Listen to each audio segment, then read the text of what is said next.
والسلام على سيد الأنبياء الذي كان نبيا وآدم بين الطين والماء سبحان الله وعلى عباده الذين اصطفى أما بعد أعوذ بالله من الشيطان الرجيم بسم الله الرحمن الرحيم قل يا عبادي الذين أسرفوا على أنفسهم لا تقنطوا من رحمة الله إن الله يغفر الذنوب جميعا وقال الله تبارك وتعالى شهر رمضان الذي أنزل فيه القرآن صدق الله مولانا العظيم إن الله وملائكته يصلون على النبي يا أيها الذين آمنوا صلوا عليه وسلموا تسليما درود پاک تمام احباب بلند آواز سے پڑھیے الصلاۃ والسلام علیک یا سیدی یا رسول اللہ وعلى آلك وصحبك يا سيدي يا حبيب الله الصلاة والسلام عليك يا سيدي يا رب العالمين وعلى آلك وصحبك يا سيدي يا شفيع المذنبين. اللہ رب العزت کا شکر ہے جس کی توفیق سے ہمیں آج کی مبارک بابرکت عظمتوں اور شانوں والی رات اللہ رب العزت نے عطا فرمائی. آج میں مبارکباد دیتا ہوں حضرت علامہ قاری محمد اعجاز صاحب کو اور تلاوت کلام پاک اس خوبصورت انداز سے جناب قاری صاحب نے فرمائی ہے کہ ایسا محسوس ہو رہا تھا کہ رمضان جو ہے یہ تو ویسے ہی قرآن کا مہینہ ہے اور ایسا لگ رہا تھا کہ جیسے نزول قرآن ہو رہا ہے کہ 14.5 سال پہلے قرآن نازل ہوا اور ایسے محسوس ہو رہا تھا کہ ابھی نزول فرما ہے. عاطف مشتاق گجر صاحب نے تلاوت کلام پاک کی، بیٹے سلیمان لنگڑیال نے تلاوت کلام پاک کی، اور آج تو بیگ صاحب ایسے لگ رہا تھا کہ جیسے پتہ نہیں کہ اللہ رب العزت نے جو خاص کو گلے کے لیے چیز اور بڑا خوبصورت جو ہے یہ انترے اور پینترے ان کے چل رہے ہیں. اللہ رب العزت مزید برکتیں عطا فرمائے. تو قاری صاحب قبلہ جس انداز سے قرآن پاک پڑھ رہے تھے، تلاوت فرما رہے تھے، نبی کریم صلی اللہ علیہ وآلہ وسلم نے ارشاد فرمایا، یہ صحیح بخاری شریف کی حدیث پاک ہے. آقا علیہ السلام نے ارشاد فرمایا لیس منا من لم یتغنی بالقرآن، کہ وہ شخص ہم میں سے نہیں ہے جو قرآن پاک کو لحن کے ساتھ نہیں پڑھتا، جو قرآن پاک کو ترنم کے ساتھ نہیں پڑھتا، جو قرآن پاک کو خوبصورتی کے ساتھ نہیں پڑھتا. یہ صحیح بخاری شریف کی حدیث پاک ہے کہ نبی کریم صلی اللہ علیہ وآلہ وسلم نے قرآن پاک کو خوبصورتی کے ساتھ، ترنم کے ساتھ، لحن کے ساتھ، غنا کے ساتھ پڑھنے کی آپ نے ترغیب. اور اسی طرح ایک اور حدیث پاک ہے جس میں آقا علیہ السلام نے یہ ارشاد فرمایا ہے کہ قرآن اور اذان یہ دونوں خوش الحان لوگ پڑھا کریں. اللہ کے فضل سے قاری صاحب اذان بھی پڑھتے ہیں تو جناب کیا بات ہے، سبحان اللہ، اور قرآن پڑھتے ہیں تو ایک اپنا الگ مزہ آتا ہے. حضرت ابو موسیٰ اشعری رضی اللہ تعالیٰ آپ قرآن پاک کی تلاوت فرما رہے تھے اور آقا علیہ السلام کسی اسنا میں تشریف لائے. آپ ایک سائڈ پہ کھڑے ہو کے حضرت ابو موسیٰ اشعری رضی اللہ تعالیٰ عنہ کے تلاوت کلام پاک کو سماعت فرماتے ہیں. کہیے سبحان اللہ. آج آپ موجود ہیں تو سبحان اللہ کہیے. سارا مہینہ گزر گیا ہے، سبحان اللہ. تو وہ آقا علیہ السلام سماعت فرما رہے ہیں. آپ اندازہ فرمائیے کہ قاری صاحب تلاوت کرتے ہیں، ہم سنتے ہیں، کتنا مزہ لیتے ہیں، اور حضرت ابو موسیٰ اشعری پھر صحابی رسول تلاوت فرما رہے ہیں اور آقا علیہ السلام خود سماعت فرما رہے ہیں، اور آپ نے ارشاد فرمایا بعد میں جب فارغ ہوئے حضرت ابو موسیٰ اشعری رضی اللہ تعالیٰ عنہ کو، آپ نے فرمایا یا ابا موسیٰ لَقَدْ أُوتِيتَ مِزْمَارًا مِّن مَزَامِيرِ آلِ داؤد، کہ ابو موسیٰ اللہ رب العزت نے حضرت داؤد علیہ السلام کی آل اور حضرت داؤد علیہ السلام خود ان کے لحن جیسا لحن آپ کو عطا فرمایا، یعنی کہ جیسے حضرت داؤد علیہ السلام خوبصورتی سے اور بڑے ایک ترنم اور غنا کے ساتھ تلاوت کلام پاک فرماتے تھے، حضرت ابو موسیٰ اشعری رضی اللہ تعالیٰ عنہ کو آقا علیہ السلام نے فرمایا کہ آپ کو اللہ رب العزت نے حضرت داؤد علیہ السلام جیسی لے عطا فرمایا، حضرت داؤد علیہ السلام جیسا ترنم عطا فرمایا۔ اسی طرح ایک اور حدیث پاک ہے، وہ بھی صحیح بخاری کی ہے، آقا علیہ السلام نے ارشاد فرمایا ما اذن اللہ لشیء، کہ اللہ رب العزت نے کسی چیز کی طرف کان نہیں لگائے، حالانکہ اللہ رب العزت کانوں سے پاک ہے، لیکن حضور علیہ السلام نے فرمایا کہ اپنی شان کے لائق اللہ رب العزت نے کسی چیز کے سننے کے لیے کان نہیں لگائے، یعنی کہ توجہ نہیں فرمائی سننے کے لیے اتنی خصوصی طور پہ۔ ما اذن لنبی حسن الصوت بالقرآن،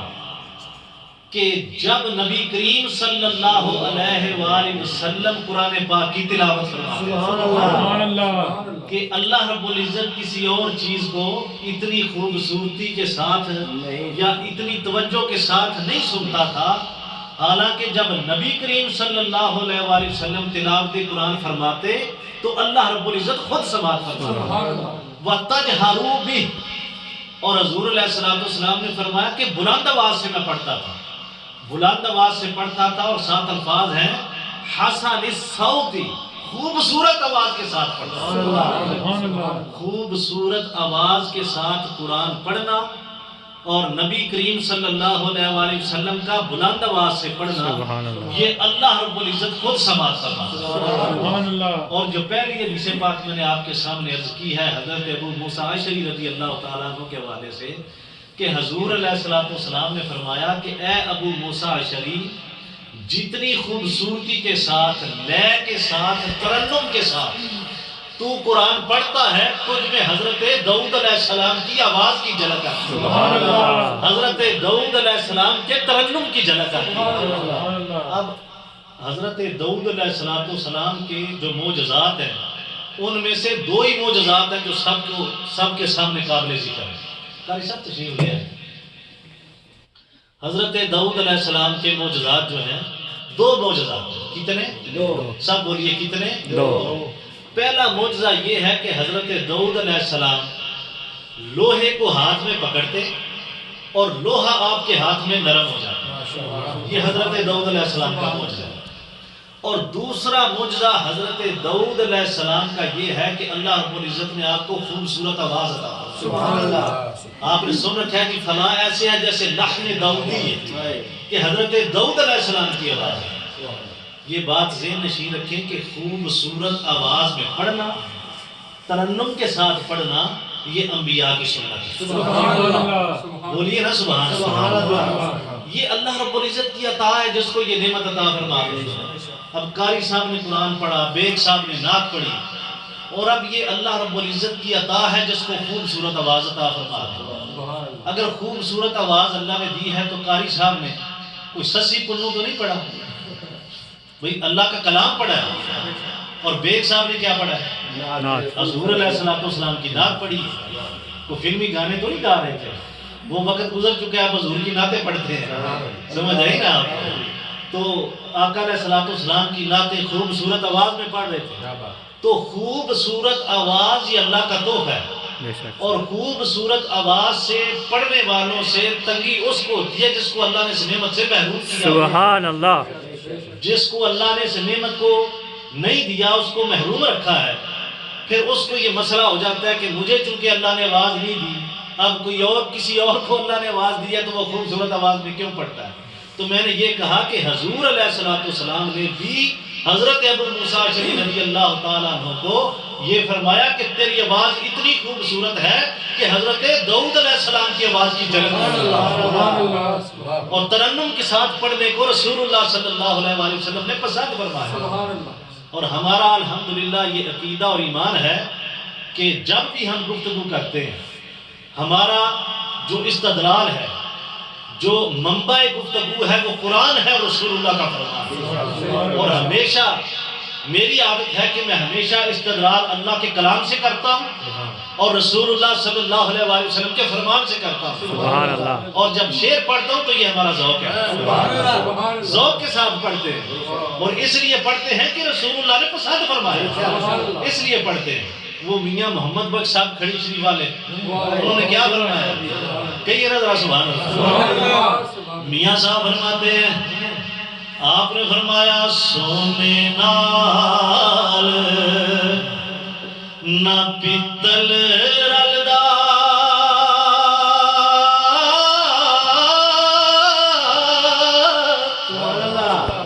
تے ہیرے نال نہ کولے، سونے نال نہ پیتل رلدا،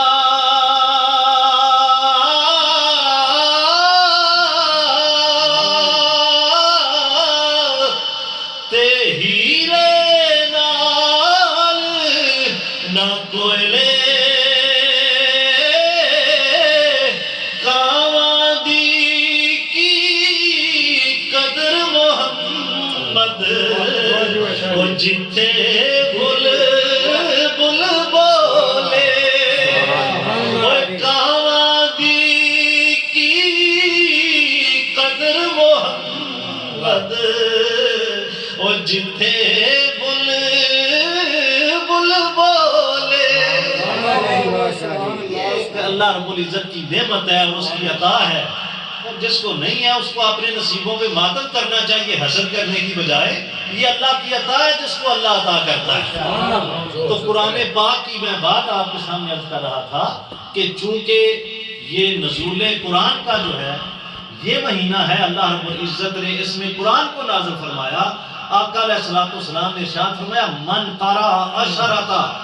آیات فی لیلۃ لم یکتب من الغافلین، کہ جو شخص ہر رات کو قرآن کی کم از کم 10 آیتوں کی تلاوت کرے، 10 آیات کی تلاوت کر رہے، اللہ رب العزت اسے غافلین میں سے نہیں، سبحان اللہ۔ اللہ رب العزت اسے کبھی بھی غافل نہیں رکھے گا، غافلوں میں نہیں رکھے گا۔ کم از کم جو قرآن کی 10 آیات ہر روز تلاوت کرتے۔ اسی طرح آقا علیہ السلام نے ارشاد فرمایا کہ اگر کوئی شخص یہ دیکھنا چاہے کہ اسے اللہ اور اس کے رسول سے کتنی محبت ہے، بھئی ہم سب دعویٰ کرتے ہیں کہ ہم اللہ سے محبت کرتے ہیں، ہم اللہ کے رسول صلی اللہ علیہ وسلم سے محبت کرتے ہیں، اگر کوئی یہ دیکھنا چاہے، اپنے من کے اندر حساب لگانا چاہے کہ مجھے اللہ اور اس کے رسول سے کتنی محبت ہے، رحمت عالم صلی اللہ علیہ وآلہ وسلم نے ارشاد فرمایا وہ شخص یہ دیکھے کہ اسے قرآن سے کتنی محبت ہے، جتنی اس کو قرآن سے محبت ہے اتنی ہی اسے اللہ اور اس کے رسول سے محبت ہے۔ بندہ قرآن سے دور رہے، قرآن کی تلاوت نہ کرے، قرآن کو اپنے سینے میں نہ بسائے اور دعویٰ اللہ اور اس کے رسول کی محبت کا کرے تو اس کا دعویٰ باطل ہے، وہ اپنے دعوے میں سچا نہیں ہے، وہ اپنے دعوے میں کامل نہیں ہے، پختہ نہیں ہے۔ اگر وہ یہ دیکھنا چاہتا ہے کہ اللہ اور اس کے رسول سے مجھے کتنی محبت ہے تو وہ اپنے من میں جھانکے اور یہ دیکھ لے کہ قرآن سے اس کو کتنی محبت ہے۔ اب جتنی تلاوت وہ قرآن کی کرتا ہے، جتنی قرآن سے اسے محبت ہے، وہ سمجھ لے کہ اللہ رب العزت نے اس کو اتنی ہی محبت اپنی اور اپنے رسول کی عطا کی۔ سمجھ آ رہی ہے آپ کو بات؟ میں نے قرآن پاک کی آیت کریمہ تلاوت کی، قل یا عبادی الذین اسرفوا علی انفسہم لا تقنطوا من رحمت اللہ۔ اللہ رب العزت ارشاد فرماتا ہے کہ اے میرے محبوب آپ ارشاد فرما دیں، سبحان اللہ، دعا سے کہیں سبحان اللہ۔ کیا ارشاد فرما دیں یا عبادی الذین اسرفوا علی انفسہم، ان کو کہہ دیں کہ اللہ رب العزت فرما رہا ہے کہ اے میرے بندو، جب تم اپنی جانوں پر ظلم کر لو گناہوں کے ساتھ تو پھر کیا کرو؟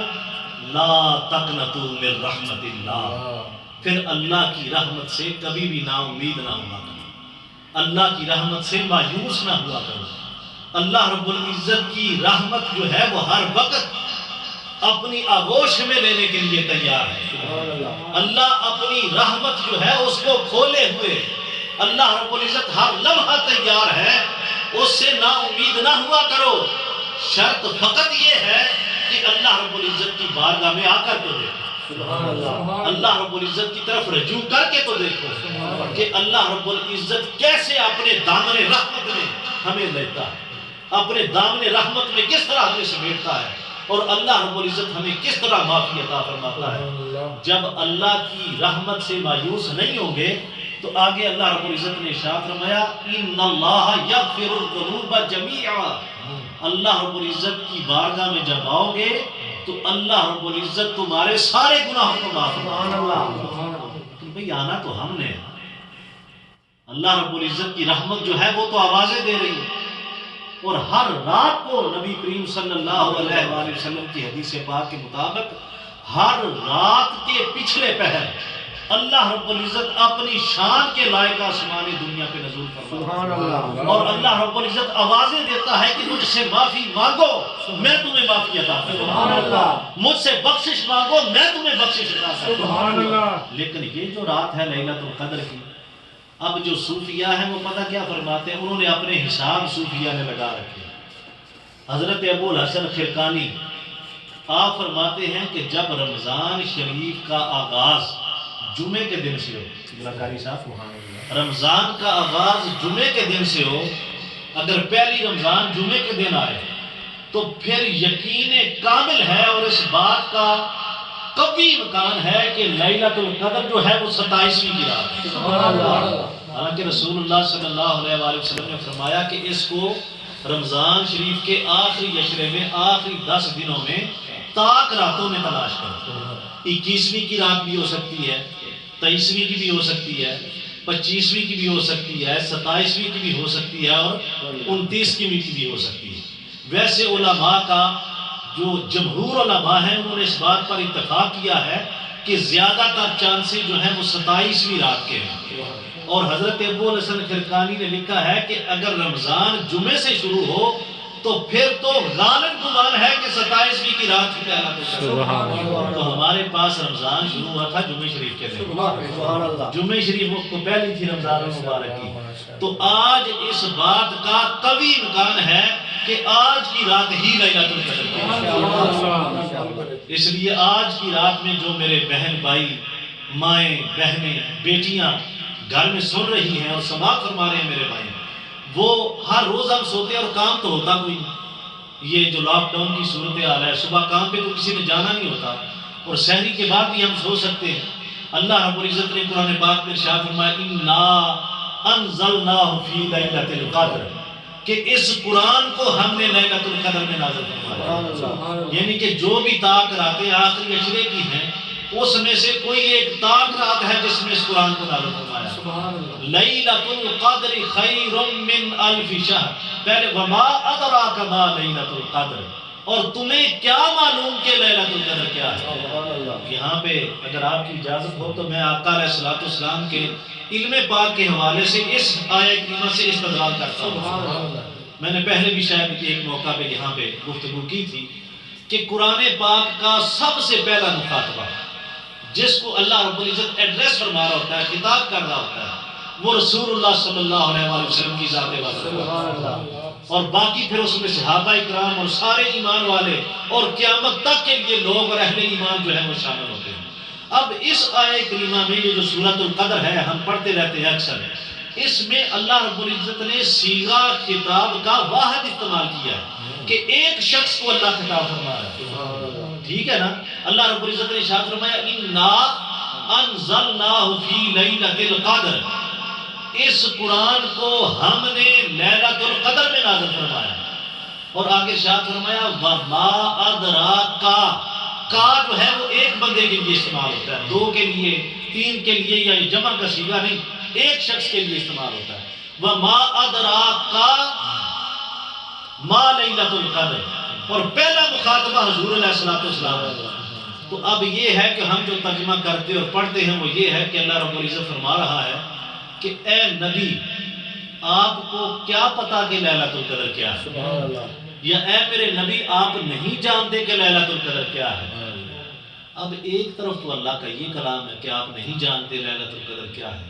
اور ہمارا عقیدہ یہ ہے کہ اگر ہم یہاں سے محبت کے ساتھ درود و سلام پڑھ رہے ہیں، حضور علیہ الصلوۃ والسلام روضہ انور میں مدینہ طیبہ میں ہمارا درود و سلام بھی سماتا ہے، بھئی ہمارا عقیدہ ہے یا نہیں؟ اور پھر میرا یہ نہیں کہ ہم درود شریف پڑھ رہے ہیں، حضور علیہ الصلوۃ والسلام کو یہ پتا ہے کہ کس نے درود پڑھا ہے اور پڑھنے والا کس کا بیٹا ہے، یہ حدیث پاک آپ کے سامنے عرض کر رہا ہے، اور کس جگہ سے پڑھ رہا ہے، کتنی بار پڑھ رہا ہے، یہ سارا علم پاک حضور علیہ الصلوۃ والسلام۔ اور ایک طرف احوال قیامت ہے، قیامت کے جتنے احوال ہیں رسول اللہ صلی اللہ علیہ وآلہ وسلم نے ارشاد فرما دیے 1450 سال پہلے، اور دوسری طرف قبر کے اندر کے احوال ہیں۔ آپ نے حدیث پاک سن رکھی ہے، پڑھ رکھی ہے علماء سے کہ حضور علیہ الصلوۃ والسلام قبرستان میں جا رہے ہیں، اور آپ جس اونٹنی پہ تشریف فرما تھے وہ ڈر گئی، اور ڈر کے تھوڑا سا وہ پیچھے ہٹی۔ صحابہ کرام نے عرض کی یا رسول اللہ صلی اللہ علیہ وسلم کیا ماجرا ہے؟ آپ نے فرمایا یہ جو قبروں والے ہیں نا دو، ان کو عذاب ہو رہا ہے۔ اللہ اللہ ہم سب کو معاف فرمائے، قبروں والوں کو عذاب ہو رہا ہے۔ اب دیکھیے حضور علیہ الصلوۃ والسلام فرما رہے ہیں صحابہ کے پوچھنے پہ، اور اونٹنی جو ہے وہ پہلے ڈر گئی ہے۔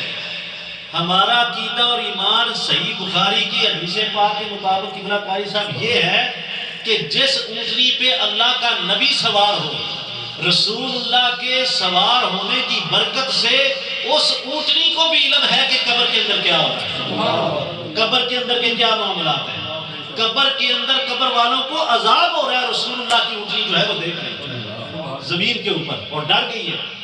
اب ایک طرف تو اونٹنی کو پتا چل جائے کہ قبر کے اندر کیا ہو رہا ہے، اور دوسری طرف حضور علیہ الصلوۃ والسلام کی اونٹنی کو یہ پتا چلے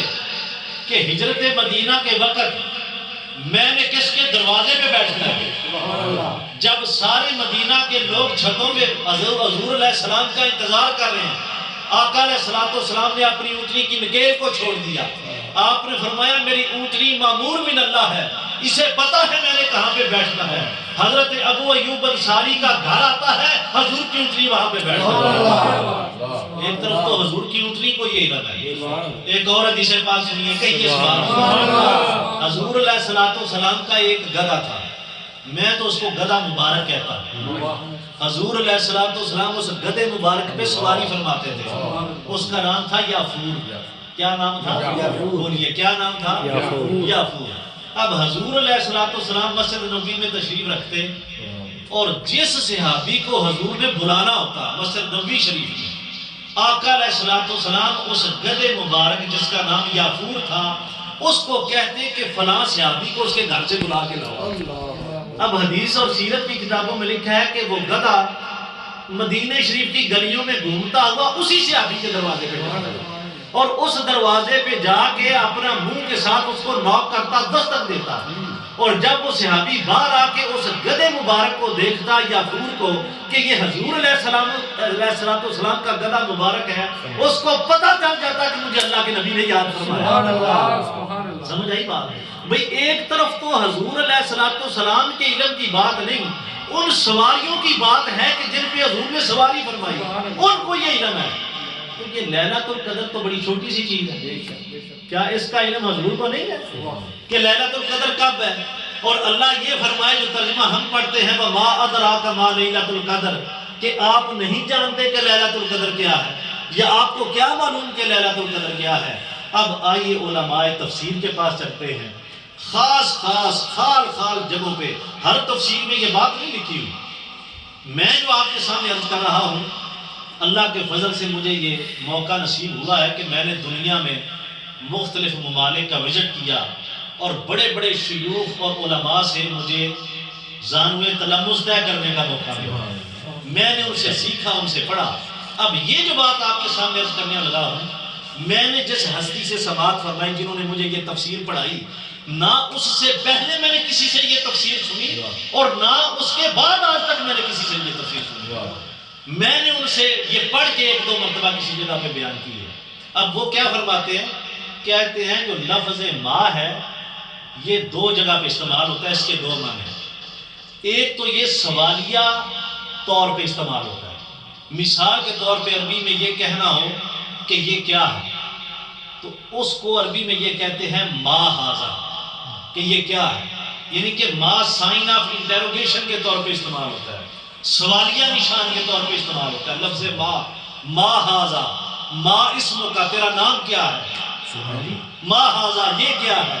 تو ما جو ہے یہ سوالیہ نشان کے طور پہ استعمال ہوتا ہے، کویسچن کے طور پہ،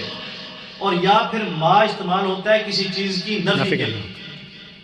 کہ معافی مشکل، کوئی مشکل نہیں۔ یہ جو عرب میں جاتے ہیں ان کو عربی کسی کوئی نہ آتی ہو تو یہ لفظ ضرور آتا ہے، معافی مشکل، کوئی مشکل نہیں ہے، تو نفی کے طور پہ استعمال ہوتا ہے۔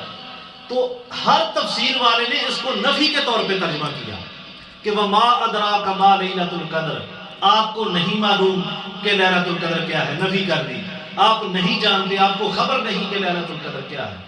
وہ جو میرے استاد گرامی تھے وہ حضور سیدنا غوث العظم رضی اللہ تعالیٰ عنہ کے 21ویں بیٹے تھے، 21ویں گرینڈ سن ہیں۔ عراق بغداد شریف سے ملیشیا تشریف لائے، وہاں پہ قیام پذیر ہیں اب بھی حضور سیدنا الشیخ عفیف الدین القادری الجیلانی البغدادی، حضور غوث پاک کے 21ویں بیٹے، 21ویں گرینڈ سن۔ انہوں نے فرمایا کہ یہاں پہ ماں جو ہے یہ نافیہ نہیں ہے، نفی والا نہیں، یہاں پہ سوالیہ ہے، ٹھیک ہے نا۔ سوال اللہ رب العزت فرما رہے آقا علیہ السلام سے، اِنَّا أَنزَلْنَاهُ فِي لَيْلَةِ الْقَدْرِ، ہم نے اس قرآن کو لیلۃ القدر میں نازل فرمایا۔